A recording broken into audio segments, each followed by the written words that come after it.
महाभारत के युद्ध में द्रौपदी के 5 पुत्रों को जब पांडव जीत गए और कौरव हार गए, तो कौरवों को लगा कि अब तो हम हार ही गए, अब क्या करें। तो अश्वत्थामा आए। दुर्योधन बोला कि मित्र तुम मेरा एक काम कर दोगे क्या, मैं पांडवों को मरा हुआ देखना चाहता हूँ। दुर्योधन के 100 भाई 99 भाई मर चुके हैं, अपने खुद के पुत्र मर चुके हैं, दुर्योधन के वंश नाश हो गया, पर मरते मरते क्या बोल रहा है, पांडवों को मरा हुआ देखना चाहता हूँ। कुछ लोग कैसे होते हैं, ओले की तरह होते हैं। ओला, ओला समझते हैं? अभी नहीं, सर्दियों में ओले गिरते हैं, बर्फ का गोला आकाश से। जब ओला गिरता है तो ओला इतना दुष्ट होता है कि वो स्वयं तो बर्बाद होता है, लेकिन जहां गिरता है जिस फसल में उसे भी बर्बाद। तो दुर्योधन ओले की तरह है, स्वयं तो मर रहा है पर इतना दुष्ट है कि मरते मरते वो पांडवों को भी मारना चाहता है कि ये भी मर जाए। तो क्या योजना बनाई, बोले गुरु द्रोणाचार्य के बेटे का नाम है अश्वत्थामा। अश्वत्थामा से दुर्योधन ने कहा कि आप ऐसा करो कि पांडवों को मार लाओ, जाओ। अब अश्वत्थामा चले, सेनापति बना दिया, जाओ पांडवों को मार के लाओ। चले, अब पांडव सो रहे थे, भगवान कृष्ण समझ गए कि पांडवों पर खतरा है, तो पांडवों को जगाया भगवान ने, उठो उठो उठो, चलो।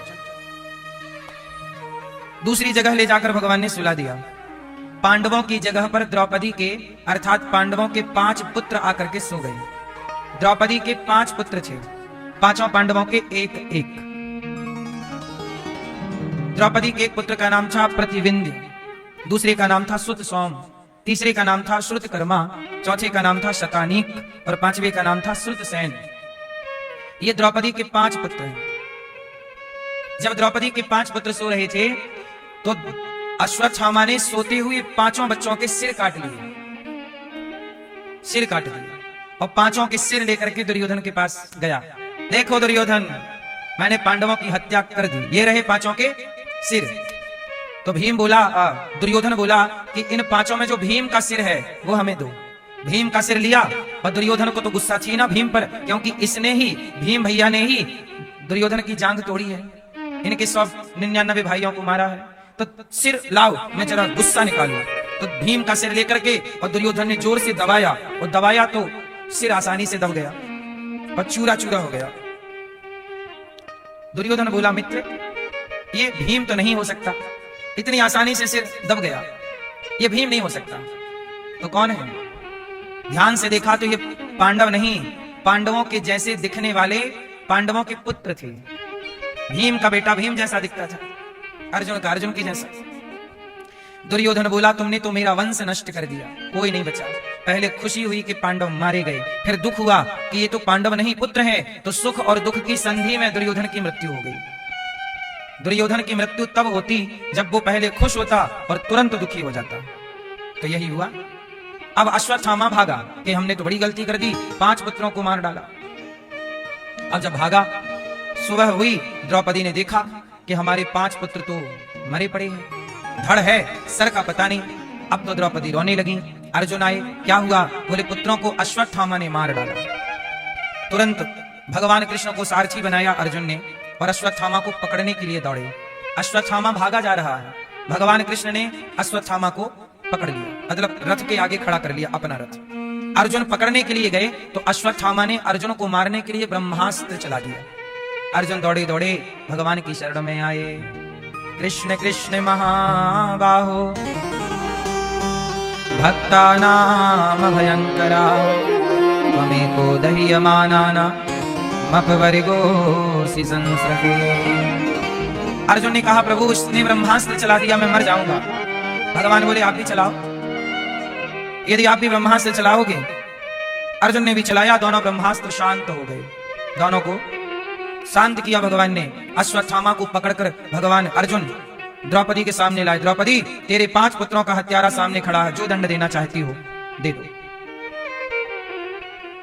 द्रौपदी ने कहा कि क्या इसे मार देने से मेरे मरे हुए पुत्र जीवित हो जाएंगे? मैया, अब यहां ध्यान से सुनना मेरी मां। द्रौपदी के कितने बच्चे मरे हैं? जोर से 5। और मारा किसने है? अश्वत्थामा ने। और अश्वत्थामा को अर्जुन ने लाकर सामने खड़ा कर दिया। द्रौपदी, ये रहा हत्यारा, अब दंड जो देना चाहो दो। अब बताओ क्या करना चाहिए इस हत्यारे के साथ? जोर से। मैया बैठ जाओ मेरी मां। शांति से बैठो और सुनो, स्वयं भी शांत रहो, औरों को भी शांत रखो। लाल मैया चुपचाप रहो मेरी मां। सुनो, अब मुझे ये बताओ कि अश्वत्थामा के संग क्या करना चाहिए? क्या करें? मार दिया जाए कि छोड़ दिया जाए? बोल तेरे साथ क्या सुलूक किया जाए? क्या किया जाए? क्या करना चाहिए भैया? हैं? क्यों मैया, क्या करना चाहिए अश्वत्थामा के साथ? हैं? छोड़ देना चाहिए, ऐसे हत्यारों को छोड़ देना चाहिए। जरूरत से ज्यादा दया हानिकारक होती है। जरूरत से ज्यादा दया भी हानिकारक है कि नहीं? आतंकवादियों को छोड़ देंगे तो कल भी आतंक ही फैलाएगा। बोलो हाँ। अश्वत्थामा के संग क्या करें? भीम बोले मार दो, अर्जुन बोले मार दो, द्रौपदी बोली छोड़ दो। भगवान से कहा गया आप बताओ क्या करें? तब भगवान ने निर्णय दिया, ब्रह्मबंधुर्न हंतव्य आततायी बधारण मयैवो भयमानातं परिपायनुशासनम। ब्राह्मण को कभी मारना नहीं चाहिए, ब्राह्मण को कभी मारना नहीं चाहिए, और आताताई को कभी छोड़ना नहीं चाहिए। तो भगवान ने निर्णय दिया कि इसे मार भी दो और छोड़ भी दो। अब बताओ क्या करें? मार भी दो और अश्वत्थामा को मार भी दो और छोड़ भी दो। क्या करें कि मार भी दिया जाए और छोड़ भी दिया जाए? टोपा वाले भैया जी बताओ क्या करें कि मार भी दिया जाए और क्या? भगवान कृष्ण क्या कहना चाह रहे हैं? मार भी दो और बताओ क्या करें? पीले भैया है? मार भी देना है और छोड़ भी देना है, छोड़ना भी है इसे और मारना भी। क्या करें? है? किसी का अपमान कर देना उसे मार देने के समान होता है। तो अश्वत्थामा का अपमान कर दिया, उसके सिर की मणि निकाल ली, अपमानित करके नगर से निकाल दिया।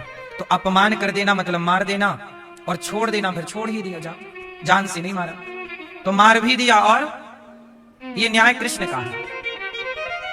इसलिए भगवान का न्याय बड़ा अद्भुत है। कृष्ण के न्याय के हिसाब से ये सृष्टि चलती तो बहुत अच्छा था। आज के हमारे कानून में अच्छा न्याय नहीं मिलता। हमारे भारत में न्याय नहीं है, क्यों? सही बताओ, हमारे भारत में न्याय है कि अन्याय है? हमारे देश का कानून अंधा है। आप लोग अंधे हैं कि आंख वाले हैं? आंख वाले लोगों को न्याय कौन दे रहा है? अंधा आदमी न्याय दे रहा है, अंधा कानून। आंख वाले को रास्ता कौन बता रहा है? अंधा कानून। अब मुझे ये बताओ कि अंधा कानून क्यों भाई? आंख वाला कानून चाहिए कि अंधा? कि कानून की आंखें काहे फूट गई? किसने फोड़ दी? क्यों भैया कानून की आंखें फोड़ किसने दी? कहते ना कानून अंधा है, तो किसने फोड़ दी आंखें? बोलो मेरी मां, कानून की आंखें फोड़ी किसने? चलो बताओ किसने फोड़ी? नेताओं ने फोड़ दी। कानून की आंखें किसने फोड़ी? नेताओं ने फोड़ दी और अंधा कानून बना दिया। अंधा आदमी आंख वाले को रास्ता दिखा रहा है। धृतराष्ट्र का शासन चल रहा है। भगवान कृष्ण का न्याय बड़ा। भगवान कृष्ण के जमाने में कृष्ण का कानून अंधा नहीं था, राम का कानून अंधा नहीं था, पर आजाद भारत का कानून अंधा है। बोलो हाँ। इसलिए कहता हूं अंधा कानून ना हो। हमारे देश में तो कानून ही भेदभाव पैदा कर रहा है, जातवाद फैला रहा है, ऊंच नीच की बात कर रहा है। हम कह रहे हैं सब एक बराबर हैं। अच्छा, धर्म ने सबको बांटा है कि कानून ने बांटा है? सच बताओ, बांटा बंटवारा किसने किया? क्यों? जाति सर्टिफिकेट धर्म दे रहा है कि कानून? आपको जाति सर्टिफिकेट कौन बांट रहा है? कौन बांट रहा है? इसका मतलब धर्म भेदभाव नहीं करता, कानून भेदभाव कर रहा है। हाँ या ना? क्योंकि नेता लोग ना बांट रहे हैं जाति सर्टिफिकेट। नेताओं की व्यवस्था है, आप कोई भी जॉब करने जाएंगे आपको जाति सर्टिफिकेट लगता है। बोलो हाँ। और जाति सर्टिफिकेट कौन बना के दे रहा है? कानून। इसका मतलब जातियों का बंटवारा कौन कर रहा है? ऊंच नीच कौन कर रहा है? इसका मतलब यह है कि हमारा कानून ही हम सनातनियों को आपस में लड़ा रहा है। और नेताओं को मजा आता है कि आप लड़ते रहो, हमारी वोट पक्की रहेगी। क्योंकि आप संगठित हो गए तो वोट कहां मिलनी है? फूट डालो, शासन करो, ये किसने नारा दिया था? अंग्रेजों ने। अंग्रेजों के उसी नारे को नेता लोग फॉलो कर रहे हैं। बोलो हाँ। इसलिए भगवान कृष्ण का कानून अच्छा है। कह रहे हैं कि इसने 5 पुत्रों को मारा है, इसे मार दिया जाए, अपमान करके उसे। अच्छा, अश्वत्थामा का जब अपमान हुआ तो अभी सुनना, कृष्ण का एक और प्रहार होने वाला है भगवान कृष्ण का। अश्वत्थामा ने उत्तरा के गर्भ को नष्ट करने के लिए ब्रह्मास्त्र चला दिया कि पांडवों का वंश अभी पेट में पल रहा है। अभिमन्यु की पत्नी उत्तरा गर्भवती थी, तो उत्तरा के गर्भ को नष्ट करने के लिए ब्रह्मास्त्र चला दिया। बोलो हाँ। अब अश्वत्थामा ने जब ब्रह्मास्त्र चलाया तो उत्तरा दौड़ी दौड़ी भगवान की शरण में आई।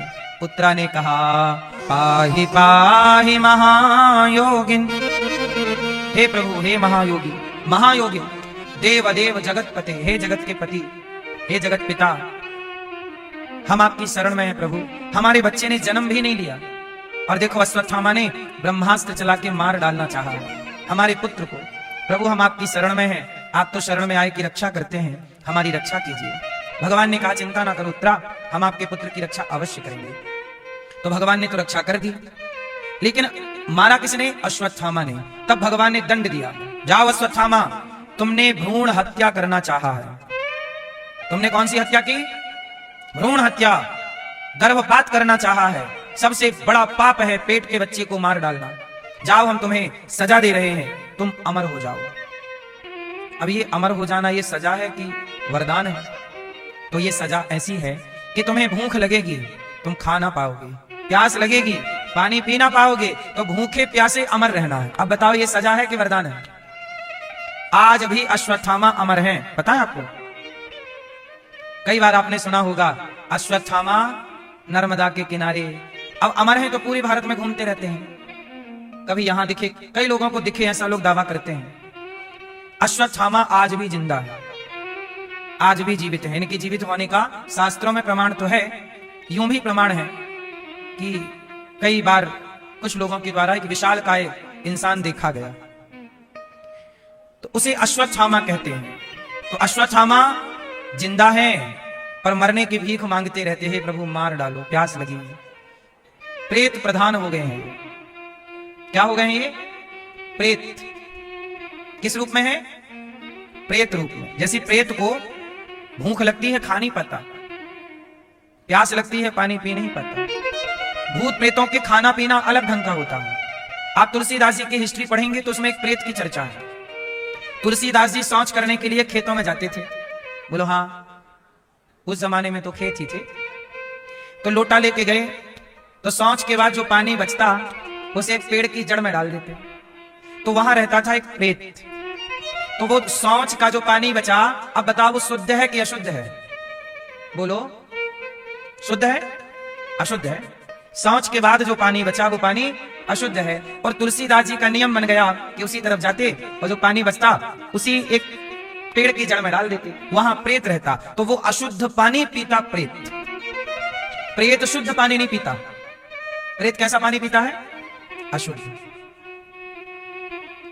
देखो, इस धरती पे पॉजिटिविटी है तो नेगेटिविटी भी है, नकारात्मकता। जैसे कई बार आप लोग भोजन करते हैं, बोलो हाँ, तो भोजन करने से ना कई बार आपके मुंह से अन्न का दाना गिर जाता है। तो कई बार देखा होगा ना, जूठन थाली के नीचे गिरता है। बोलो हाँ, वो जो जूठन गिरा है ना आपका, उसे प्रेत ग्रहण करता है, उसे भूत प्रेत पिशाच ग्रहण करते हैं। क्योंकि शौच का पानी अशुद्ध, जूठन अशुद्ध। इसलिए कहता हूं कि खाओ पियो बड़ी सावधानी से। आप कुछ भी, जैसे आपके घर में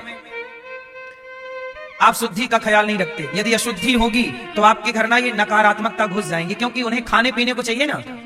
तो भूत प्रेत भी तो ब्रह्मांड में सब, धरती तो सब की है, सब भाग ही रहे हैं। जिसे जहां जगह मिल गई वहीं घुस गया।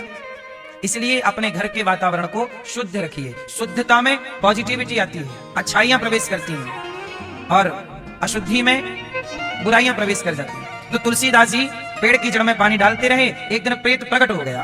तुलसीदास जी बोले, कौन हो? बोले, मैं प्रेत हूं। तुलसीदास जी बोले, कैसे आ गए? बोले, आपने पेट भर दिया हमारा पानी से, हम खुश हो गए, कोई वरदान मांगो। अच्छा, प्रेत भी सिद्ध हो जाता है, खुश हो जाते हैं ना ये लोग, वरदान मांगो। तुलसीदास जी बोले, प्रेत भाई साहब, हमें बस इतना वरदान दो कि हमें हमारे भगवान से मिला दो, राम का दर्शन करा दो। प्रेत बोला कि देखो, राम जी का दर्शन तो मैं भी नहीं कर पाया, लेकिन मैं आपको एक उपाय बता सकता हूं। क्या?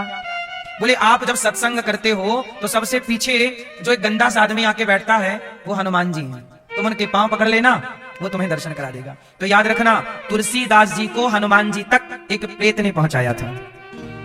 तो प्रेत भी यदि आपके अंदर भक्ति है और प्रेम है तो आपकी इंसान तो छोड़ो, भूत प्रेत भी मदद कर सकते हैं। यदि आपके अंदर भक्ति है तो रास्ता सही है तो प्रेत भी मदद कर सकता है, और रास्ता आपका गलत है तो फिर तुम्हारा बाप भी साथ नहीं देता। बोलो हाँ। तुलसीदास जी सत्संग करते तो हनुमान जी रोज आया करते थे। अच्छा, आते रोज थे, तुलसीदास जी नहीं जानते थे। आज प्रेत ने बोल दिया कि तुम वरदान मांगो, तो पूछ लिया कि मेरे को राम कैसे मिलेंगे, तो उन्होंने हनुमान जी का पता दे दिया, वो पहचान लो। अब हनुमान जी आए और सत्संग पूरा हुआ तो जाने लगे। तुलसीदास जी दौड़ के गए और पांव पकड़ लिए।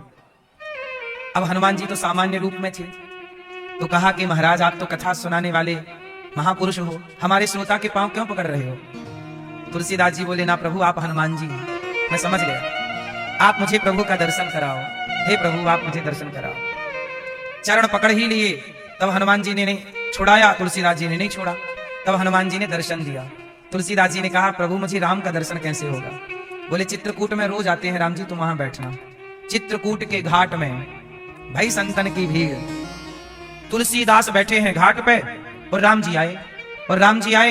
और राम जी को तुलसीदास जी चंदन लगा रहे हैं, राम लक्ष्मण को, और पहचान नहीं पाए। तब तुलसीदास जी को याद दिलाया हनुमान जी ने, तुलसीदास, चित्रकूट के घाट में भई संतन की भीड़, और तुलसीदास चंदन घिसे तिलक लेते रघुवीर। तुम जिन्हें तिलक लगा रहे हो वही रघुवीर हैं, वही रघुनाथ जी हैं, पांव पकड़ो। हनुमान जी ने जब याद दिलाया, तुलसीदास जी गिर पड़े। देखो, ना जाने किस रूप में तुलसीदास जी से तिलक लगवा के जाने लगे, और तुलसीदास जी नहीं पहचाने। तो हमारे और आपके अगल बगल कब भगवान आके चले गए हों, हम थोड़ी इतनी ताकत रखते हैं कि हम भगवान को पहचान लें। भगवान को तब तक नहीं पहचाना जा सकता जब तक कोई पहचान दिलाने वाले हनुमान जी जैसे कोई संत ना हो, महापुरुष ना हो। इसलिए बिना गुरु के, बिना संत कृपा के भगवंत का दर्शन हो भी जाए तो पहचान नहीं होती। उदाहरण देख लो, रावण कम विद्वान था क्या? रावण और विभीषण दोनों भाई हैं। बताओ, ज्यादा विद्वान कौन है? कौन है बताओ? रावण ज्यादा विद्वान है, लेकिन रावण राम को नहीं पहचान पाया। राम तो खड़े हैं, और विभीषण राम को पहचान गया। बताओ क्यों? क्यों? भक्ति। रावण भी भक्त है, रावण भी तो भक्त है। बोलो हाँ। क्यों राम को रावण क्यों नहीं पहचान पाया और विभीषण क्यों पहचान गए? सुनो, इसलिए कि विभीषण को हनुमान जी मिल गए। विभीषण को कौन मिला? और विभीषण ने संत को पहचान लिया। अच्छा, तुलसीदास जी को पहले कौन मिले, राम के हनुमान जी? हाँ, पहले संत मिलेंगे फिर भगवंत मिलेंगे, ये प्रोसेस है। विभीषण को मिले पहले लंका में, हनुमान जी आए ना कुटिया पे, और कुटिया पे जब हनुमान जी आए तो विभीषण जी को सब बताए कि राम जी हैं। अच्छा, हनुमान जी रावण को भी मिले, पर रावण हनुमान जी को भी नहीं पहचान पाया। संत है ना हनुमान जी, साधु संत के तुम रखवारे।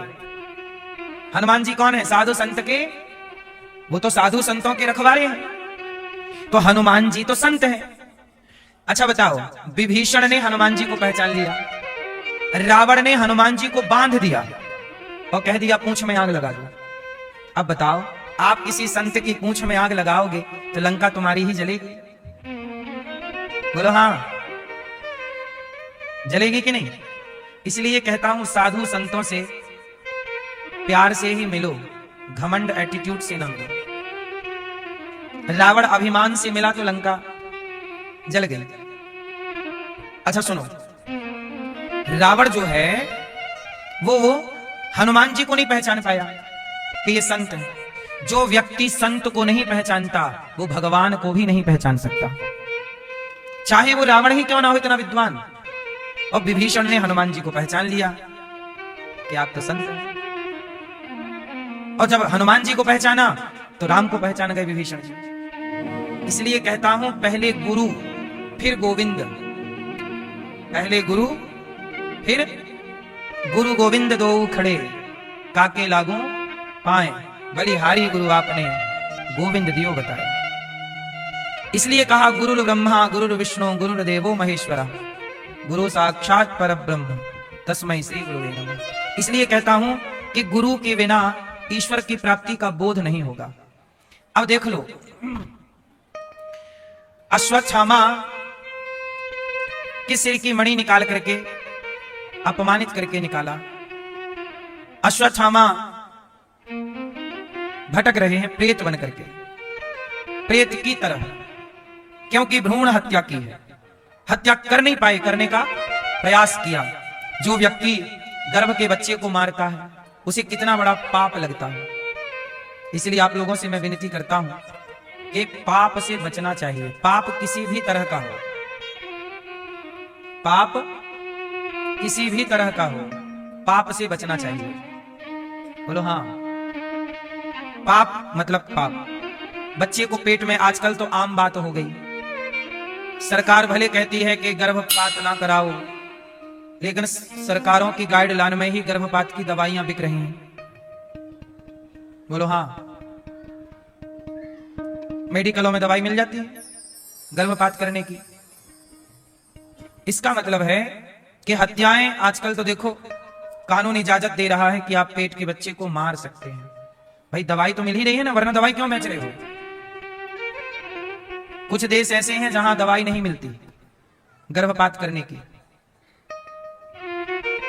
इसलिए कहते हैं कि आप गर्भपात करने की स्थिति पैदा ना हो, गर्भ गिराने की स्थिति पैदा ना हो, संयमी बनो और अपने आचरण को पवित्र करो। द्रौपदी के सामने अश्वत्थामा तो मुक्त हो गए, पर जब उत्तरा का गर्भ नष्ट करना चाहा तो उत्तरा के गर्भ के आगे अश्वत्थामा को दंड मिल गया। उत्तरा शरण में आई, भगवान ने क्षमा किया। अब भगवान द्वारिका जाने की तैयारी करने लगे। श्री कृष्ण द्वारी, देखो भगवान का कानून, सबको दंड है। क्या राजा क्या संत गृहस्थी, क्या राजा क्या रानी, प्रभु की पुस्तक में लिखी है सबकी कर्म कहानी। ईश्वर के घर न्याय होता है। बोलो हाँ या ना? भगवान राम के पिता दशरथ जी, वो तो भगवान के पिता हैं, बोलो हाँ। लेकिन राम के पिता दशरथ जी ने जब श्रवण कुमार को मारा और श्रवण कुमार के माँ बाप तड़प तड़प के मरे, तो शाप क्या मिला कि जैसे हम तड़प तड़प के मर रहे हैं, दशरथ जी आपको भी तड़प तड़प के मरना पड़ेगा। और देखो ईश्वर का न्याय है, दशरथ जी को भी तड़प तड़प के मरना पड़ा। ये ईश्वर का न्याय है, मेरा बाप ही क्यों ना हो, लेकिन यदि कर्मों का दंड है तो भोगना सबको पड़ेगा। क्यों भैया? इसलिए ईश्वर का न्याय बराबर है। आज का न्याय बराबर, बोलो बराबर नहीं। आपके पास पैसे हैं तो आपको, आपकी गलती है तो भी आप छूट जाएंगे, और पैसे नहीं है तो आपकी बिल्कुल गलती नहीं है तो भी आपको जेल में डाल दिया जाएगा अपराधी कह के। बोलो हाँ। अब तो सरकार कानून ऐसे भी बना रही है नए नए, जहां पर सामने वाले ने आपको आरोप लगा दिया कि आप गलत हैं, चाहे वो झूठे ही आरोप लगा दिया हो, आप तो सफाई भी नहीं दे सकते। अच्छा एक बात बताओ, मैंने आप पर कोई आरोप लगा दिया, तो आरोप सही है कि गलत है, इसकी जांच होनी चाहिए कि नहीं? बोलो। लेकिन सरकार ने अब नए जो कानून बनाए हैं उसमें सरकार का कहना है कि जरूरत नहीं है जांच करने की। किसी ने आपको कह दिया कि आप गलत हो तो बस आपको जेल में जाना ही पड़ेगा, और उसकी जांच करने की जरूरत नहीं है। अब ये कानून आ रहे हैं नए, बोलो हाँ। अब बताइए ये न्याय है कि अन्याय है? तो सरकार न्याय के एक कदम है पास के अन्याय के एक कदम पास है। अन्याय पहले ही कम था कि सरकार और अन्याय करना चाहती है। इसलिए हम कहते हैं कि देखो, बहू अपने सास ससुर पर दहेज का केस लगा देती है। आप जानते होंगे कितनी बहुएं हैं जो गलत केस लगा देती हैं? बोलो हाँ। कितनी लड़कियां हैं जो किसी लड़के पे झूठा ही बलात्कार का केस लगा देती। ये बात सही है कि गलत है? कितने लोग हैं जो अपने अधिकार का दुरुपयोग कर देते हैं। समाज में ऐसे लोग हैं जिन्होंने गलतियां नहीं की पर झूठा आरोप लगा दिया गया और बेचारे जेल चले गए। अब बताइए कि किसी ने झूठा आरोप आप पे लगाया है तो उसकी जांच होनी चाहिए कि नहीं? बोलो। पर सरकार कहती है नहीं, जांच की जरूरत नहीं है। किसी ने बोल दिया आप गलत हैं, मतलब आप गलत हैं, बस। इसे क्या कहेंगे? इससे बड़ी मूर्खता हो सकती है? इतने अंधे तो धृतराष्ट्र भी नहीं थे, है ना? सबसे बड़े अंधे धृतराष्ट्र ही थे, पर वो भी इतने बड़े अंधे तो नहीं थे। जांच तो करा लो भाई साहब। जांच ये नहीं होगी, बोले जांच की जरूरत नहीं, अंदर चलो जेल में। अभी कुछ दिन पहले हमारे देश में एक आदमी को जेल में डाल दिया, 40 साल जेल में रहा। 40 साल के बाद उसे न्याय दिया सुप्रीम कोर्ट ने कि यह व्यक्ति निर्दोष है। 40 साल बाद न्याय क्या मिला? निर्दोष है। और आरोप क्या था? 100 रुपए की धोखाधड़ी।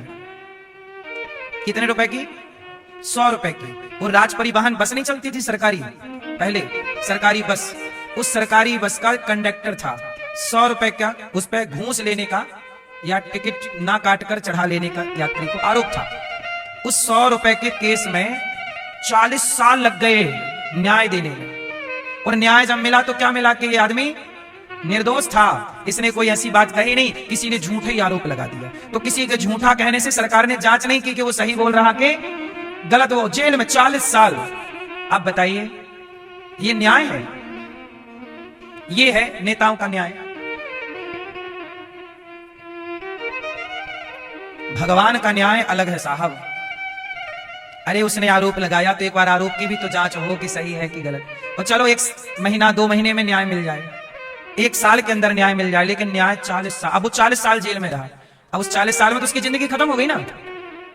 होगी खत्म कि नहीं? समाज में बदनामी हुई कि इसका बाप जेल में है, इसका पति जेल में है, इसका बेटा, जिसका भाई, जिसका पति, जिसका पिता जेल में होता है, समाज में उसे अच्छा कहां कहा जाता है? समाज की इस तरह की दबाव में वो रहे, लेकिन कोई नहीं सुनता यहां साहब। अंधा कानून, बहरे लोग, इससे बड़ी मूर्खता क्या होगी समाज की? इस देश में न्याय नहीं। न्याय के लिए आप लड़ते रहो, देते रहो वकीलों को पैसे खर्च होंगे, बस न्याय नहीं मिलेगा। न्याय के नाम पे मिलती हैं तारीखें, तारीख पे तारीख, तारीख पे तारीख। तारीख क्यों मिलती है हमारे यहाँ? क्योंकि तारीखों पे हमारे यहाँ ना एडवोकेटों की फीस चलती है। जल्दी न्याय हो जाएगा तो एडवोकेट को पैसा कौन देगा? इसलिए लंबा लटकाते हैं केस, ताकि जितना लंबा रहेगा हर बार में 1000, 2000, 5000 चित्ते हैं। समझ रहे हैं लेवल भ्रष्टाचार का? सरकारें गूंगी, सबको पता है सब कुछ, पर अंधेर नगरी चौपट राजा, टके शेर भाजी टके शेर खाजा, ये पढ़ा था, देखने को मिल रहा है। थी अंधेर नगरी थानबूज राजा, टके शेर भाजी टके शेर खाजा।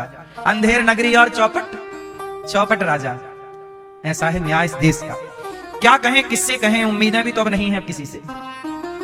जिनसे उम्मीदें थी वही ऐसे कानून ले आए, कह रहे हैं कि अब जांच ही नहीं होगी, तुम आरोप किसी ने लगाया सीधे अंदर जाओ, कोई जांच की जरूरत नहीं। तो कुंती बुआ ने भगवान से हाथ जोड़ करके कहा, कृष्णाय वासुदेवाय देवकी नंदनाय चा नंद गोप कुमाराय गोविंदाय नमो नमः। कुंती बुआ ने हाथ जोड़कर कहा, कृष्णाय वासुदेवाय देवकी नंदनाय च, हे कृष्ण, हे देवकी पुत्र, यशोदा पुत्र, हे नंद पुत्र, मैं आपको प्रणाम करती हूँ। नमः पंकज नाभाय, हे प्रभु आपके चरणों में कमल नयन कृष्ण आपको प्रणाम है। भगवान बोले, बुआ क्यों प्रणाम कर रही हो? कुंती बुआ बोली, आज मैं आपसे कुछ मांगना चाहती हूँ। मांग लो। क्या मांगती हो बुआ? आज कुंती बुआ ने कहा, हे श्याम सुंदर, जो हम मांगेंगे आप हमें दोगे? हाँ हाँ मांग लो। कुंती बुआ ने आज भगवान से क्या मांगा? विपदा संतु नः शश्वत तत्र तत्र जगत गुरु। हे प्रभु हमें विपत्ति दे दीजिए। हमें क्या दे दीजिए? जोर से, विपत्ति। क्या चाहिए? विपत्ति। कन्हैया मुस्कुराए, बुआ क्या मांग रही हो? सारी दुनिया सुख मांगती है, आप दुख मांग रही हो।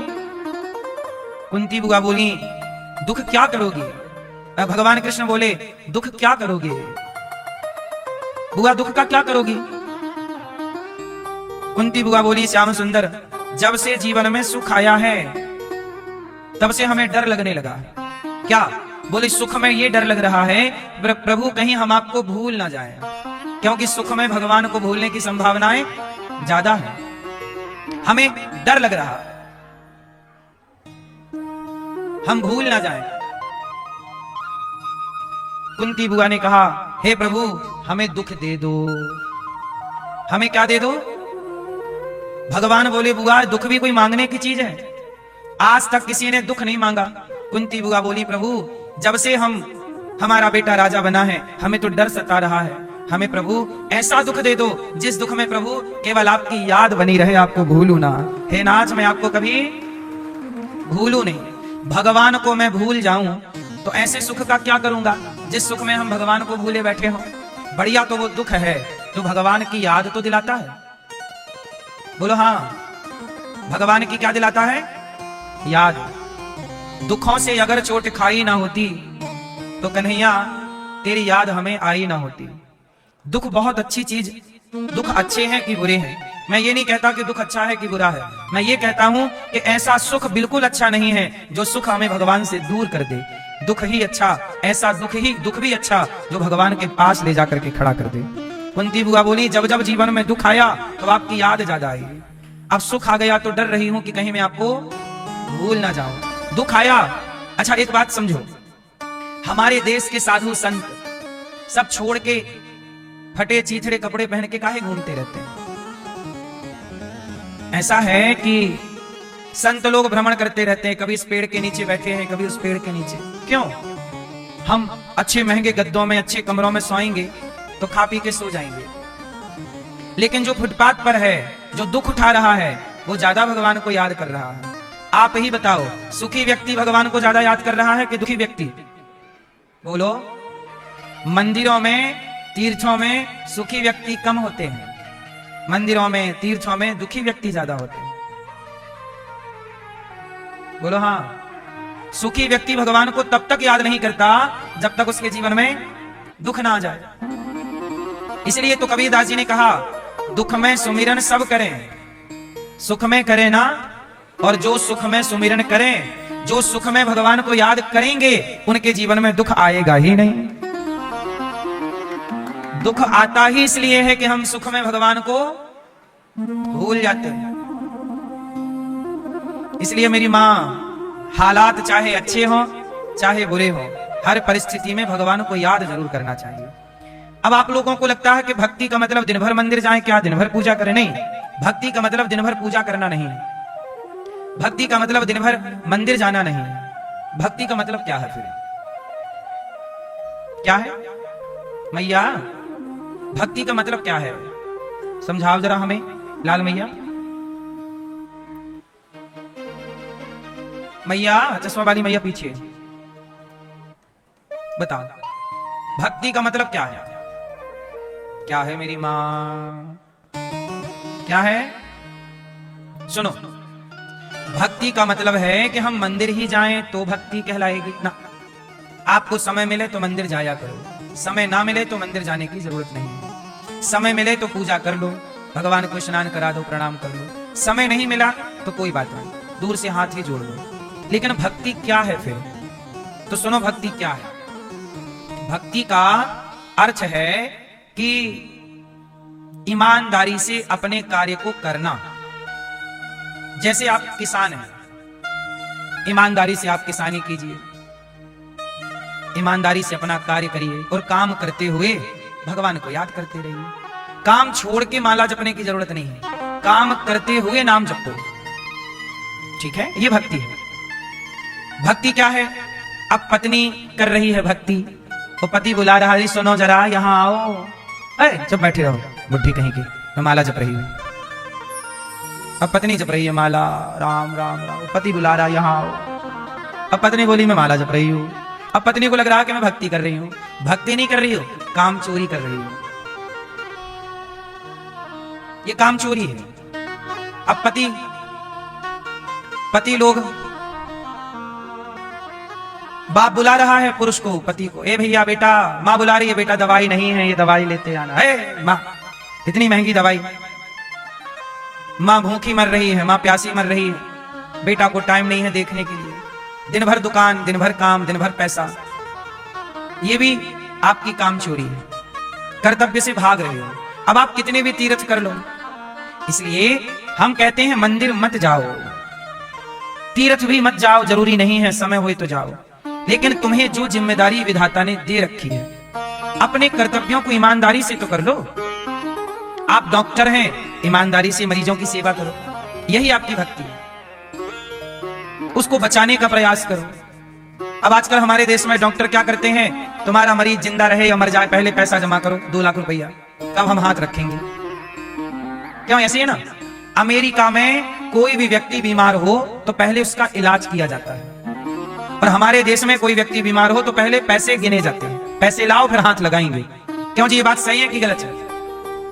बिना पैसे जमा कराए हमारे देश के हॉस्पिटलों में इलाज भी चालू नहीं होता, चाहे मरीज इलाज के अभाव में मर जाए। ये बात सही है कि गलत है? लेकिन अमेरिका में ऐसा नहीं है। अमेरिका में कोई भी यदि सड़क में मिल गया या कहीं भी, तुरंत उसे हॉस्पिटल और उचित इलाज, और इलाज होने के बाद उससे पैसे लिए जाएंगे। और पैसे नहीं है, माना कि किसी के इलाज में 10 लाख लग गए और पता चला ये तो बहुत गरीब आदमी है, तो फिर उसका इलाज फ्री होगा। यदि वो देने योग्य है तो लिया जाएगा, और देने योग्य नहीं है तो। लेकिन हमारे यहां यदि आप गरीब हैं तो आप अपना इलाज नहीं करा सकते, आपको फिर मरना ही होगा। क्यों जी, हमारे देश का है हिसाब किताब के नहीं? बोलो हाँ, ये हमारे देश की व्यवस्था। अब ट्रंप आंखें काहे दिखाता रहता है, अमेरिका का राष्ट्रपति? क्योंकि उनके देश में जो व्यवस्थाएं हैं, वो व्यवस्था यहां होने में अभी 200 साल लगेगा। बोलो हाँ। हम भारत के लोग अमेरिका से सैकड़ों साल पीछे। अब पीछे किसमें है? अब देख लो पीछे कहां है। हमारे यहां कोई बीमार पड़ जाए तो पहले हॉस्पिटलों में पैसा मांगते हैं, वहां कोई बीमार पड़ जाए तो पहले इलाज करते हैं। अब देखो पीछे है कि नहीं हमारा देश? केवल व्यवस्थाओं में नहीं, विचारों में भी पीछे है। बोलो हाँ या ना? आप अच्छे से हाँ भी तो नहीं बोलते। इसलिए हमारे देश में भ्रष्टाचार ज्यादा है। इसलिए आपसे हम कहते हैं कि कुंती बुआ ने भगवान से विपत्ति मांगी, ऐसा सुख किसी काम का नहीं जो हमें भगवान से वंचित कर दे, दूर। इसलिए कहता हूं, अच्छे डॉक्टर बनो, मरीज को बचाओ, इंजीनियर बनो, यही आपकी भक्ति है। विद्यार्थी है तो मन लगा के पढ़ो, और पढ़ लिख करके योग्यता से देखो, भक्ति करना और धर्म से चलना। एक आदमी मंदिर जाता है पर भ्रष्टाचारी है, सरकारी अफसर है, मंदिर रोज जाता है पर घूस लेता है काम करने की, बिना पैसे के, बिना घूस के काम नहीं, बेईमान है। और दूसरा व्यक्ति है जो मंदिर कभी नहीं जाता पर ईमानदार है, 1 रुपए की घूस नहीं लेता, तुम्हारा काम उचित करता है। अब बताओ कौन सही है कौन गलत? मंदिर जाने वाला सही है कि वो जो बेईमानी नहीं करता और मंदिर नहीं जाता वो सही है? मंदिर जाना, दिन भर तुम चोरी करो, दिन भर झूठ बोलो और कहो जी हम तो मंदिर जाते हैं, बड़े भक्त हैं। तुम्हारा मंदिर जाना ही तुम्हें यह लगता है कि हम मंदिर जा रहे हैं मतलब हम भक्त हैं? ना मेरी मां, तुम यदि राष्ट्र के, भारत के साथ विश्वासघात कर रहे हो, बेईमानी कर रहे हो, चोरी कर रहे हो। अब आप ट्रेनों में देख लो, सामान्य आदमी जा रहा था, ट्रेन छूटने लगी तो सामान्य टिकट लिया था सामान्य डिब्बे की, पर वो रिजर्वेशन वाले डिब्बे में घुस गया। टीटी भाई साहब आए, चलो टिकट। उसने कहा भाई साहब टिकट तो ये है, वो आगे ट्रेन रुकेगी तो हम उतर जाएंगे। ट्रेन चल पड़ी तो हम चढ़ गए। टीटी बोले नहीं, 500 देना पड़ेगा। वो बोला भाई हम गरीब आदमी हैं, 500 कहां से लाएं? अब बेचारा वो दिन भर तिहाड़ी मजदूरी करने वाला, बच्चों के लिए कुछ पैसे इकट्ठे करके जा रहा था घर, उसी से टीटी ने 500 ले लिए। अब ये टीटी उससे 500 ले लिए और अब जाके मंदिर में आंख बंद करके बैठे हैं, श्री कृष्ण गोविंद हरे मुरारी हे नाथ नारायण वासुदेव। तुम किसी बेवजह व्यक्ति को सता रहे हो और मंदिर जा रहे हो बाद में, तो बताओ सताने का जो पाप लगा उसकी जो अंतरात्मा तुमने दुखाई, क्या मंदिर जाने से वो पाप धुल गए? उत्तर दो। इसका मतलब भक्ति क्या है? भारत के लोग समझ नहीं पाए कि भक्ति क्या है। भगवान ने तुम्हें जो जिम्मेदारी दी है, जो काम दिया है, उसे ईमानदारी से करना ही भक्ति है। डॉक्टर हो, ईमानदारी से सेवा करो। अब हमारे देश में इंजीनियरिंग करते हैं, इंजीनियर हैं। इंजीनियर साहब ने सड़क बनवाई, 2 साल नहीं हुई सड़क में गड्ढे हो गए। बोलो हाँ। अब इंजीनियर साहब जा रहे हैं मंदिर, हे भगवान हम तो रोज आते हैं आपके पास, भगवान देंगे 4 कूड़ा। मूर्खो, जो काम तुम इंजीनियर हो तो ऐसी इंजीनियरिंग लाओ, ऐसा सीखो, ऐसा करो कि लंबा चले चीजें। भगवान की भक्ति क्या है? ईमानदारी। सबसे बड़ा धर्म क्या है? धर्म न दूसर सत्य समाना। सत्य के रास्ते पर चलना, सत्य बोलना ही धर्म है, भक्ति है। और कोई भक्ति नहीं है। तुम दिन भर माला जप रहे हो पर बोलते झूठ हो, तो माला से क्या होगा? दशरथ जी के प्राण चले गए पर धर्म से वो हटे नहीं, झूठ नहीं कहा। हरिश्चंद्र बाजार में बिक गए सत्य के लिए। इसलिए आज आप लोगों को लगता है माला जपेंगे यही, इसी से हमारा कल्याण हो जाएगा। हो तो जाएगा, लेकिन मेरी मां, धर्म ही सबसे बड़ी पूजा है, धर्म ही सबसे बड़ी भक्ति है। अनिरुद्धाचार्य के पास जिम्मेदारी, मेरा धर्म क्या है? गौरी गोपाल आश्रम में हमारी वृद्ध माएं रहती हैं, उन माओं की सेवा करना मेरा धर्म है। अब मैं माओं की सेवा छोड़ दूं और जाऊं रोज मंदिर में बैठा रहूं? भाई उन्हें तो माओं के लिए मुझे 2 रोटी कमानी पड़ेगी कि नहीं? कमा के माओं की सेवा करनी पड़े। अब मैं सब काम छोड़ दूं और जाके मंदिर में बैठा रहूं, तो मंदिर में बैठा रहूंगा तो मेरा कल्याण हो जाएगा। लेकिन समाज में रह के समाज की सेवा करता हुआ धर्म का पालन करूंगा तो मेरा भी कल्याण होगा, मेरे द्वारा बहुत लोगों का भी कल्याण संभव है। आपको मैं बता रहा हूं, समझा रहा हूं, उससे आपका भी संभव है। केवट जो होता है केवल खुद पार नहीं लगता, केवट सैकड़ों लोगों को पार लगाता है। पार लग जाना बड़ी बात नहीं है मेरी मां, पार लगा देना बड़ी बात है। बोलो हाँ कि ना? ईमानदारी से अपना काम कीजिए, आप पार लग जाएंगे, बड़ी बात नहीं है, पार लगाइए। बात समझ में आई? अब आज ही देख लो, हमारे देश में एक प्लेन छोटा सा आज फिर क्रैश हो गया। महाराष्ट्र के एक व्यक्ति हैं, बड़े नेता थे, डिप्टी सीएम भी रहे हैं, उनकी आज मृत्यु हो गई। जानते हो क्यों? उन्होंने एक छोटा सा एरोप्लेन, जेट जिसे कहते हैं, छोटा सा एरोप्लेन था, उसमें बैठे। अच्छा, एरोप्लेन की सर्विस देने वाले लोग होते हैं, पैसे से सब मिलता है, तो वो जा रहे थे कहीं एक जगह से दूसरी जगह। अब देखो ईमानदारी क्या है कि वो चले अपने विमान पर बैठ के, लेकिन सवेरे सवेरे कोहरा था तो वो उतरने के पहले, रनवे पे उतरने के पहले कहीं और जमीन पर छू गया तो आग लग गई। 5 लोग थे, सारे लोग समाप्त हो गए। ये हादसे क्यों हुए? एक आदमी के हाथ में बाकी लोगों की जिंदगी थी कि नहीं? एक ड्राइवर के हाथ में, एक पायलट के हाथ में सबकी जिंदगी होती है कि नहीं? इसका मतलब आप यदि पायलट हैं तो ईमानदारी से अपना काम कीजिए।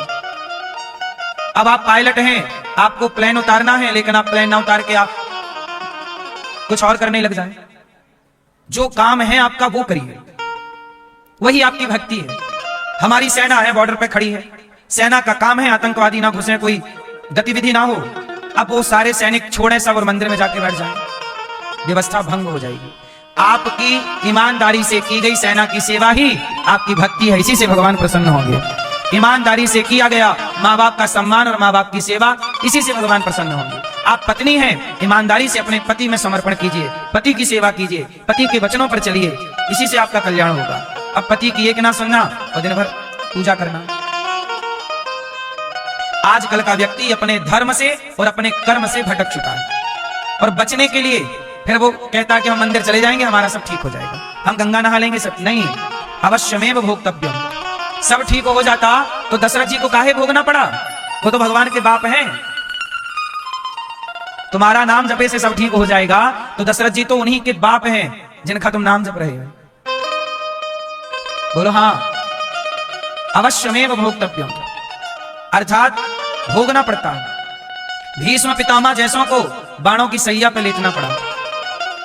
इसलिए मेरी मां चोरी से, छल से, निंदा से, चुगली से, पाप से, बेईमानी से, भ्रष्टाचार से बचो, गलत से बचो,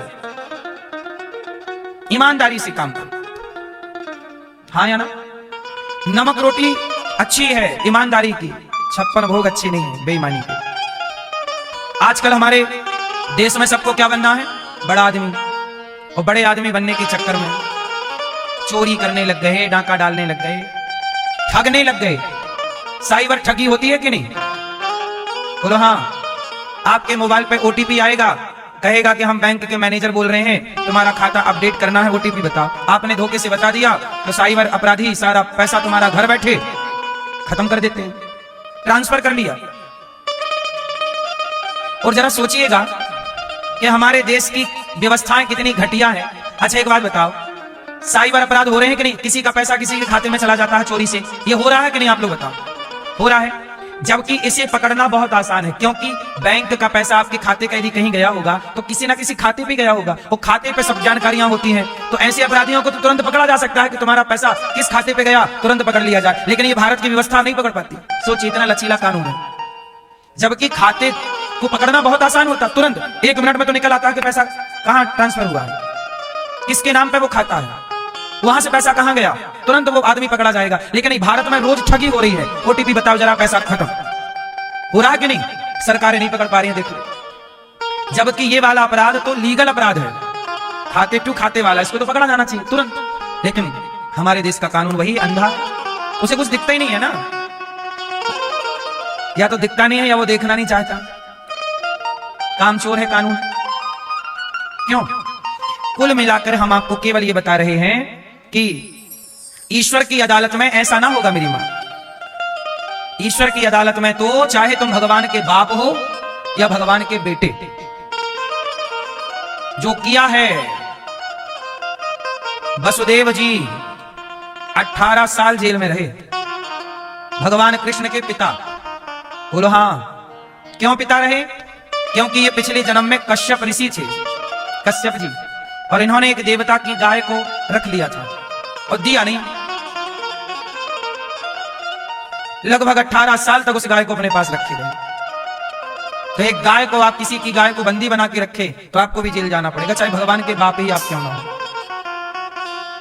ईश्वर की अदालत में कोई बड़ा छोटा, इसलिए कहता हूं कि यहां की अदालतें तो अंधी हैं, यहां का सिस्टम अंधा है। परमात्मा की आंखें सब देख रही हैं, सबको देख रही है। इसलिए बचो, क्योंकि वहां, यहां तो बच जाओगे, पर वहां हाँ हाँ, क्या साधु क्या संत गृहस्थी, हाँ क्या साधु क्या संत गृहस्थी, क्या राजा क्या रानी, क्या साधु क्या संत गृहस्थी, क्या राजा क्या रानी। प्रभु की पुस्तक में लिखी है सबकी कर्म कहानी, प्रभु की पुस्तक में लिखी है सबकी कर्म कहानी। वही सबके हिसाब लगाता, सही हिसाब लगाता, मेरे मालिक की दुकान में सब लोगों का खाता, मेरे मालिक की दुकान में सब लोगों का खाता। जय हो राधे राधे।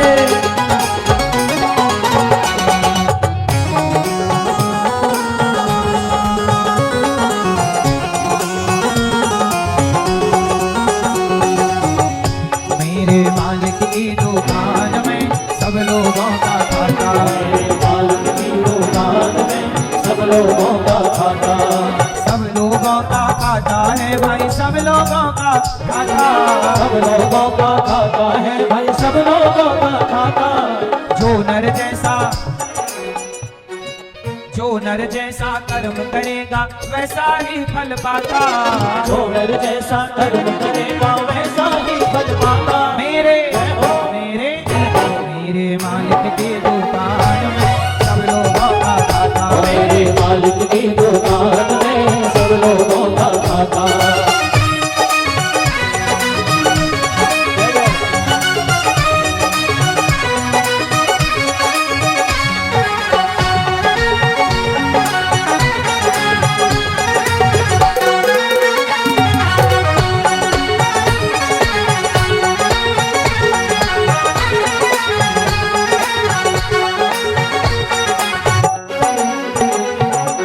क्या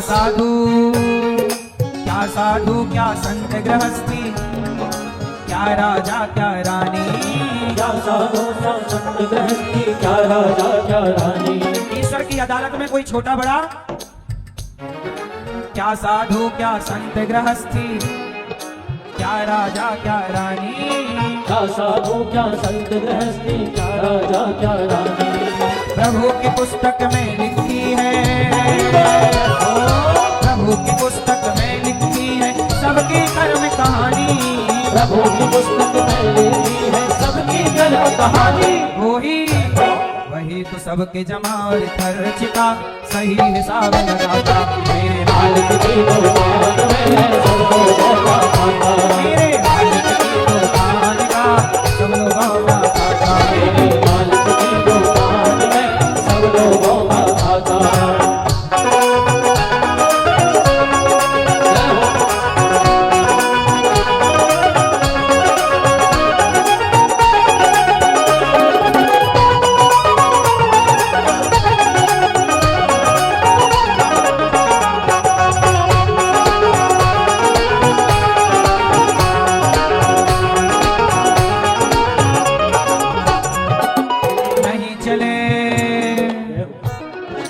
नहीं चले उसके घर रिश्वत, नहीं चले चालाकी, नहीं चले उसके घर रिश्वत, नहीं चले चालाकी, नहीं चले उसके घर रिश्वत, नहीं चले चालाकी, नहीं चले उसके घर रिश्वत, नहीं चले चालाकी। उसके अपने लेन देन की, उसके अपने लेन देन की रीत बड़ी है बाकी, उसके अपने लेन देन की रीत बड़ी है बाकी। पुण्य का बेड़ा पार करें, आप की नाम डुबाता, मेरे मालिक की दुकान में सब लोगों का खाता, मेरे मालिक की दुकान में सब लोगों का खाता, मेरे मालिक की दुकान में सब लोगों का खाता।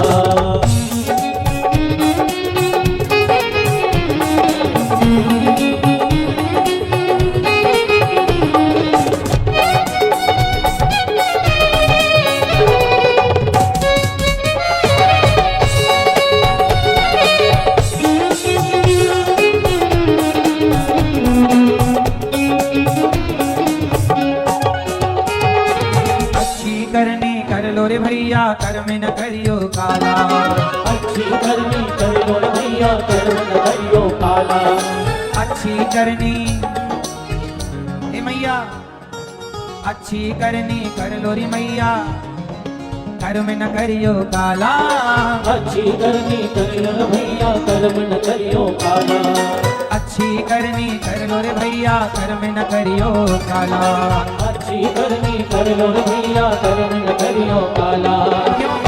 क्यों लाख आंख से एक नहीं, दो नहीं, तीन नहीं, लाख आंख से देख रहा है तुझे देखने वाला, लाख आंख से देख रहा है तुझे देखने वाला।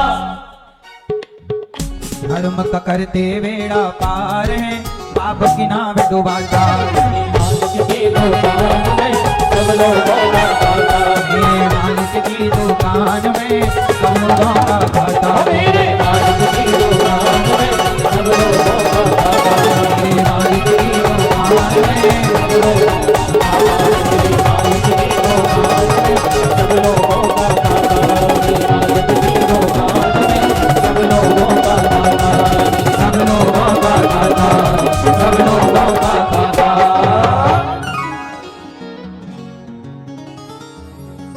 बड़े बड़े कानून प्रभु के, बड़ी बड़ी मर्यादा, बड़े बड़े कानून प्रभु के, बड़ी बड़ी मर्यादा, किसी को कौड़ी कम नहीं देता, किसी को दमड़ी ज्यादा, किसी को कौड़ी कम नहीं देता, किसी को दमड़ी ज्यादा। समझदार तो चुप रह जाता, मूर्ख शोर मचाता, मेरे मालिक की दुकान दुकान में सब लोगों का खाता। इसलिए कुंती बुआ बोली, प्रभु हमें सुख नहीं चाहिए, ये बत्ती दे दो। क्या दे दो? आप लोग भगवान से क्या चाहते हैं? इतना चाहो कि प्रभु हम आपको कभी भूलें ना। काम करो अपने, पर ईश्वर को याद रखो बस। आदत बुरी सुधार लो, हो गया भजन। मन की तरंग मार लो, बस हो गया भजन। भीष्म पितामह ने बुआ को अपने आप को दे डाला। अच्छा, भगवान से बुआ ने क्या मांगा? हमें दुख दे दो, और भगवान किसी को दुख नहीं देते। अच्छा ये बताओ, आपके जीवन में जो दुख आते हैं वो दुख आपको कौन देता है? भगवान देते हैं, देवता देते हैं, आपके रिश्तेदार देते हैं, या आपके अपने कर्म देते हैं? जोर से, कौन देता है? कौन? आपके अपने कर्म, आपके अपने कर्म। इसलिए कहता हूं, किसी को दोष ना दीजिए। आपके अपने कर्मों का फल आपको मिलता है, और आपको लगता है कि हमें भगवान दुख दे रहे हैं। भीष्म पितामह बाणों की सैया पर हैं। आज भगवान दर्शन करने गए, और भीष्म पितामह भगवान के चरणों में अपनी बुद्धि समर्पित कर रहे हैं, और इसके बाद उनकी परम गति हुई। भगवान द्वारिका गए, राजा परीक्षित जी का जन्म हुआ, भगवान दर्शन करने आए। अब भगवान अपनी 125 वर्ष की लीला पूरी करते हैं। भगवान कृष्ण इस धरती पर कितने वर्षों की लीला करने आए? 125 वर्ष जब भगवान के हुए, तो भगवान अपनी लीला पूरी करके अपने धाम गोलोक धाम चले गए। और भगवान के जाते ही पांचों पांडव भी स्वर्गारोहण के लिए निकल पड़े।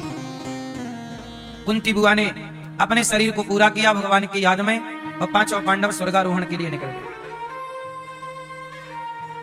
अब भगवान के जाने के बाद कलयुग के राजा बने हैं परीक्षित। कलयुग के राजा कौन? परीक्षित। राजा परीक्षित का शासन चालू हो गया। भगवान कृष्ण के जाते ही कलयुग आ गया। कलयुग के पहले राजा बने परीक्षित। एक दिन परीक्षित जी ने देखा कि एक गाय और एक बछड़ा रो रहा है। गाय रो रही है और बछड़ा 3 पांव टूट चुके हैं, एक पांव से खड़ा है। कोई काला सा आदमी बड़े से डंडे से गाय को मार रहा है, गाय को पांव से मार रहा है, लात से। परीक्षित जी ने देखा कि ये मेरी गाय पर, मेरे गौवंश पर बड़ा अत्याचार हो रहा है, कोई तो रोको। परीक्षित जी गए तलवार लेके, ए मूर्ख, वो काला आदमी जो मार रहा है, ए सुन, कौन है तू? वो काला आदमी चरणों में गिर पड़ा, महाराज मेरा नाम कलयुग है। तो गाय को क्यों मारता है? कलयुग बोला, महाराज जहां ये गाय रहती है वहां मैं रह नहीं पाता अच्छे से। याद रखना, जब तक भारत में गौ माता की सेवा होती रही तो कलयुग इस तरफ फैल नहीं पाया।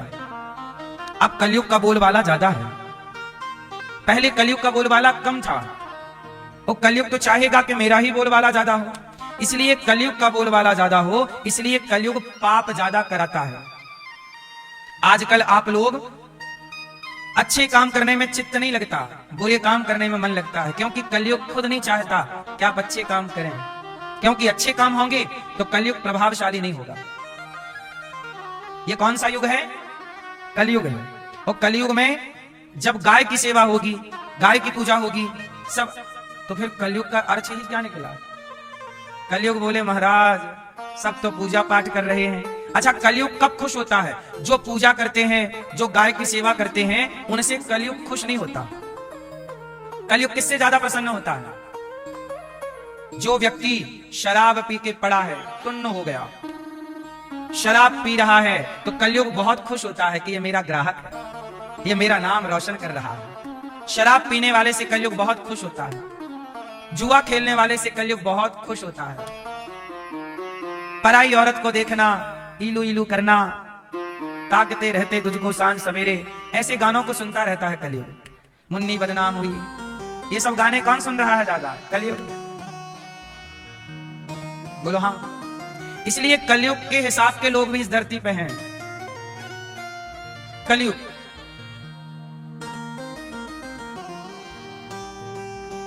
कलयुग का कलयुग किनसे ज्यादा खुश है? जो जुआ खेल रहे हैं, शराब पी रहे हैं, पराई औरत के चक्कर में, पराई पुरुष के चक्कर में, जो बेईमानी से पैसा कमा रहे हैं। कलयुग का वास पैसे में भी है ना।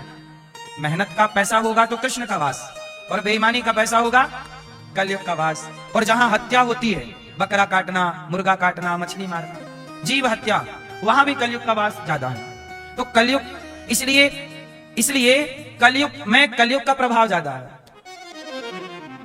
सतयुग, त्रेता, द्वापर में और कलयुग में अंतर क्या है? सतयुग में धर्म ज्यादा था, धर्म से चलना। पहले के जमाने में कोई अपने घर में ताला नहीं लगाता था। क्यों? क्योंकि सबके भीतर धर्म था, सबको ये पता था कि चोरी करना पाप है, हमें क्या जरूरत है। पहले चोरी होती ही नहीं थी, क्योंकि पहले क्या था? सबके भीतर जोर से धर्म था। धर्म एक ईश्वर की व्यवस्था है। धर्म होगा तो चोरी नहीं होगी, और चोरी नहीं होगी तो कलयुग नहीं होगा। बोलो हाँ। तो गाय को काला व्यक्ति मार रहा था, गाय को मार रहा लातों से। इसलिए आपने देखा होगा कि आज कलयुग में गौ हत्या होती है। सरकार लाइसेंस दे रही है बूचड़ खाने खोलने के। आप लोगों को भी बूचड़ खाना वगैरह खोलना हो तो सरकार से मिलो, सरकार बढ़िया है। गाय काटने का लाइसेंस देती है ना? लाइसेंस लो और लीगल तरीके से काटो। हाँ, तो ये कलयुग है साहब।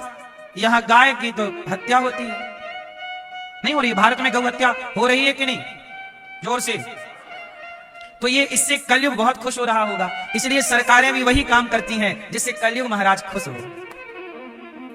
भगवान खुश हो। इसकी तैयारी कोई नहीं कर रहा है। कलयुग में कौन खुश हो? गणेश जी खुश हो, इसकी बात कोई नहीं करता। गधा खुश हो। इसलिए देखो ना, गा से गणेश नहीं पढ़ाते, कहीं गणेश जी खुश ना हो जाए। गा से गधा पढ़ा रहे हैं, गा गधे का, ताकि गधा ही खुश रहा है। क्योंकि अब गधे ही खुश होंगे और कौन होगा? बोलो हाँ। कलयुग है ना, कलयुग में गौ हत्या होगी, हो रही है। लाख प्रयास करने के बाद भी सरकार खुद नहीं चाहती कि रोके, वरना सरकार जब 1000 का नोट रोक सकती है, 2000 का नोट रोक सकती है, 500 का पुराना नोट रोक सकती है, तो गौ हत्या भी एक दिन में ही रुक सकती है। सरकार चाहे तो नहीं हो सकता। पुराना 500 का नोट बंद हुआ कि नहीं? पुराना 1000 का नोट बंद हुआ कि नहीं? यदि 1000 का नोट, 500 का नोट सरकार बंद कर सकती है, तो गौ हत्या भी बंद कर सकती है। लेकिन इच्छा शक्ति ना है, नहीं है। सरकार को फायदा होता है, गौ मांस महंगा बिक जाता है। हजारों करोड़ आते हैं गौ मांस से, आपको क्या लगता है?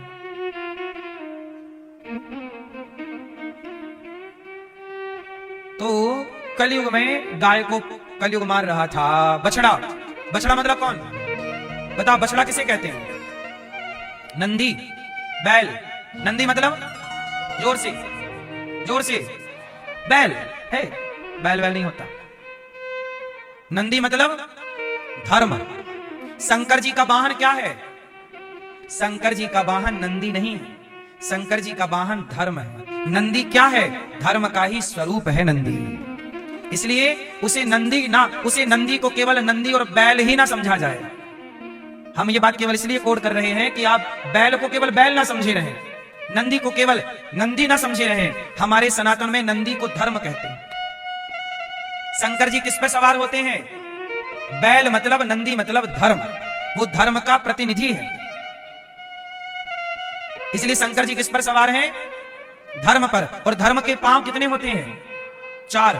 नंदी के 4 पांव, धर्म के 4 चरण। सत्य, बोलो सत्य, दया, दान, तप, ये धर्म के 4 पांव हैं। इसलिए नंदी के 4 चरण होते हैं। इसलिए शंकर जी के मंदिर में शंकर जी अंदर होते हैं और नंदी बाहर होता है। तो मानो ये कहना है कि जिसके जीवन में बाहरी व्यवहार में धर्म होगा, उसी के भीतर भगवान होंगे।